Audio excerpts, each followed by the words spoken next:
আজকে আমার অর্ডার, তুমিও মরে যাও, তুমি মরে যাও।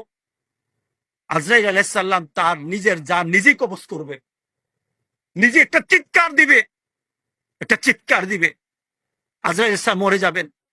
আল্লাহ সুবহানাহু ওয়া তাআলা মৌতকে ডাক দিবেন, কারণ মৌত তো আল্লাহর সৃষ্টি। মৌতটা কি, সব শেষ হয়ে গেছে, এখন শুধু বাকি আছে মৌত।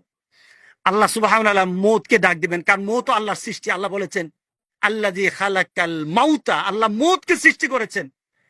এবার মৌতকে ডাক দিয়ে বলবেন, যাও জান্নাত এবং দুজুকের মাঝামাঝি একটা ভেড়ার আকৃতি হয়ে যাও। সেখানে আল্লাহ সুবহানাহু ওয়া তাআলা ভেড়ার আকৃতি হয়ে যাওয়ার পর সেখানে আল্লাহ মৌতকে জবাই করে দেন। আর কি হবে না? মৌত হবে না। আর কি হবে না? কারো আর মৌত হবে না। গোটা পৃথিবীর সবকিছু মৃত্যুর স্বাদ নিতে হবে,